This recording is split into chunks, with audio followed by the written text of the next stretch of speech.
कसे आहात? मजेत ना? मराठी ब्लॉगर दुलारी या माझ्या यूट्यूब चॅनलमध्ये तुमचं स्वागत आहे. काल कालभैरव जयंती दिवशी ज्यांनी कणकेचा दिवा लावला त्यांनी तो चौमुखी कणकेचा दिवा पाण्यात सोडावा आणि ज्यांनी पंटीमध्ये लावला त्यांनी त्यातली वात एका झाडाच्या मुळात विसर्जन करावी आणि तो दिवा तुम्ही घरात वापरू शकता. तर आज आपण आईने मुलांसाठी म्हणजे मुलांच्या उज्ज्वल भविष्यासाठी काय सेवा करायची याबद्दल थोडे काही उपाय आणि एक स्तोत्र मी तुम्हाला सांगणार आहे. तर बघा, आजच्या या मोबाईलच्या म्हणजे इंटरनेटच्या जगात मुलांचं थोडं अभ्यासाकडचं लक्ष हे विचलित झालं आहे. त्यामध्ये ना मुलांचा दोष आहे ना पालकांचा दोष. हा सगळा कोरोना काळातला जे मुलांना शिक्षण ऑनलाईन दिलं गेलं तोच आहे आणि शिक्षण संस्थेचा. कारण आपण काहीही या गोष्टीवर बोलू शकत नाही कारण ती त्यावेळची गरज होती. कारण आज बघा, लहान मुलांच्या प्रत्येकाच्या हातात मोबाईल आहे. काय करणार, याला आपण काहीच करू शकत नाही असं इथे झालेलं आहे.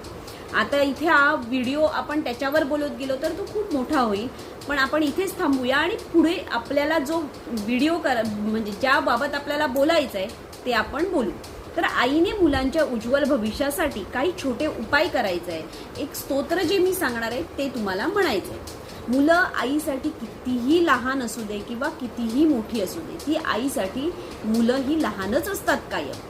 कारण आपणाला बघा सारखं वाटत असतं की आपली मुलं ही समाजात एक चांगली व्यक्ती म्हणून वावरावी किंवा तिने आपलं नाव एक चांगली व्यक्ती म्हणून कमवावं. ती कुठच्याही व्यसनात अडकू नयेत किंवा वाईट संगतीत जाऊ नयेत किंवा त्यांना चांगली नोकरी मिळावी. कारण यासाठीच सगळे आई वडील आपल्या मुलांसाठी धडपडत असतात. आई दररोज देवासमोर मुलांसाठी प्रार्थना करते की माझी मुलं चांगली होऊ दे, माझ्या मुलांना चांगली नोकरी मिळू दे, माझी मुलं शिक्षणात चांगली प्रगती करू दे. आणि वडील यासाठी खूप काबाड कष्ट करत असतात. तर आज मी आईंना मुलांसाठी काही असे सोपे उपाय सांगणार आहे. जी मुलं तुम्हाला असं वाटतं की माझी मुलं चांगली वागत नाहीये किंवा जी मुलं अभ्यासात प्रगती करत नाही, आणि जी मुलं अभ्यासात प्रगती करतायत त्यांनीही हे करावं. कारण जी मुलं अभ्यासात प्रगती करतायत त्यांच्या मुलांनी आणि प्रगती करावी यासाठी सर्वांनीच हे स्तोत्र म्हणावं. आता मी तुम्हाला एक छोटा उपाय सांगणार आहे. बघा, आंघोळ केली की 1 चिमूट साखर फक्त मुंग्यांना खायला घालावी. यामुळे काय होईल, मुलांनी घातली तर अतिशय चांगलं. आई जर मुलं नाही घालत असतील तर आईने घालावी मुलांसाठी. यामुळे मुलांचा बुधग्रह जर वाईट असेल तर तो सुधारेल आणि मुलांचं अभ्यासात लक्ष केंद्रित होईल. दुसरं काय करायचं आहे तर तुळशीच्या ज्या काड्या असतात ना त्या मिक्सरला लावायच्या आणि त्याची बारीक पावडर करायची आणि ती पावडर चंदनाच्या पावडरमध्ये मिक्स करून त्याचा टिळा रोज कपाळी लावायचा. मुलांच्या तुमच्याही लावा, अतिशय चांगला. हे तर खूप चांगलं आहे. त्यामुळे हळूहळू तुमच्या मुलांमध्ये प्रगती होताना तुम्हाला दिसेल आणि मुलं खूप समजूतदारपणे वागू लागतील आणि शिक्षणातील त्यांचे अडथळे देखील हळूहळू दूर होतील. आज कपाळी टिळा लावला म्हणून उद्या तुमची मुलं प्रगती करतील असं होणार नाही, असं कधीच होत नाही. त्यामुळे या गोष्टी अशा म्हणू नका की ताई तुम्ही मला सांगितलं मुलांच्या कपाळी टिळा लावला आणि दुसऱ्या दिवशी त्याची परीक्षा होती त्याला काहीच चाललं नाही, असं होणार नाही. तर त्यासाठी वेळ जायला द्या कारण काही गोष्टी ह्या वेळेवर ठरलेल्या असतात. बघा, आणि मी तुम्हाला आता एक जे प्रभावी स्तोत्र आहे ते मी तुम्हाला सांगणार आहे. मी हे स्तोत्र रोज स्वतः म्हणते. माझी मोठी मुलगी 5 वर्षाची होती ना त्यावेळेला मला एका अशा चांगल्या व्यक्तीने सांगितलेलं की तुझी मुलगी सतत आजारी पडते, रडत असते, त्यासाठी तू हे स्तोत्र म्हण. तेव्हापासून माझी मुलगी 5 वर्षाची होती तेव्हापासून मी हे रोज स्तोत्र म्हणते. माझी घरची देवपूजा झाली की मी जी बाकीची स्तोत्र म्हणते, जे बाकीचे माझे काही श्लोक असतात ते म्हणते. त्याच वेळेला मी हे स्तोत्र रोज म्हणते. तुम्ही म्हणाल मग तेव्हापासून तुमची मुलगी आजारीच पडली नाही का किंवा ती कधी रडतच नव्हती का? तर तसं नाही. या सगळ्या म्हणजे तिच्यावर कुठलीही संकट, माझ्या दोन्ही मुलींवर कुठली संकट आली तर त्याला त्या मुलांनी चांगल्या प्रकारे मात केली आहे. आपण जी स्तोत्र किंवा जे काही मुलांबाबत सेवा करतो, काही छोट्या छोट्या सेवा करतो, त्यामुळे मुलांना या सगळ्या वाईट गोष्टीवर मात करण्याची शक्ती मिळते आणि आईला देखील बरं वाटतं की माझी मुलं पुढे प्रगती करत आहे. त्यामुळे असं म्हणू नका की ते माझ्या मुलांच्या बाबतीत आता बाकी काही वाईट घडणारच नाही. तर प्रारब्ध आहे तो, प्रत्येकाच्या बाबतीत चांगलं वाईट हे घडतच असतं. प्रारब्ध देवांनाही चुकलं नाही, ते आपण तर तिकडे मनुष्य आहोत, त्यामुळे आपणाला देखील हे चुकणार नाही. पण आपण त्यावर संकट जी येणार ती संकट कमी यावीत यासाठी आपण प्रयत्नशील राहायचं. हे स्तोत्र जे आहे ते अत्यंत प्रभावशाली स्तोत्र आहे. हे परमपूज्य टेंबे स्वामी महाराजांनी लिहिलेलं आहे. यामुळे मुलामुलींना सतत होणारे आजार, दृष्टबाधा, मुलांची चिडचिड, अभ्यासात लक्ष न लागणे किंवा वाईट जी संगत असते मुलांना त्यामुळे मुलं भरकटत जातात, व्यसनी होतात, या सगळ्यातून सुटका होण्यासाठी हे अतिशय प्रभावी स्तोत्र आहे. ते स्तोत्र म्हणजे बालाशीष स्तोत्र. हे अतिशय प्रभावी स्तोत्र. मी तुम्हाला त्या स्तोत्राची आधी 2 कडवी सांगते आणि मग त्या कडव्यांचा मी लगेच तुम्हाला अर्थ सांगते. बघा, तर बालाशी स्तोत्र. तुझ्याच अंशे बाल निर्मिला अंत्रिनंदना परमेशा, सर्व संकटे दूर करोनी रक्ष रक्ष रे जगदीशा. याचा अर्थ काय?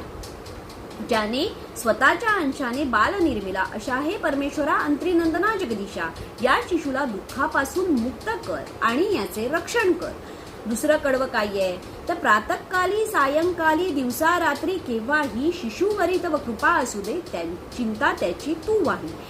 तर त्याचं हे काय आहे? सकाळी, दुपारी, सायंकाळी, रात्री आणि दृष्ट नजरा, गोरज पीडा, भूतादी पीडा, ग्रहादी पीडा यापासून बालकाचे रक्षण कर.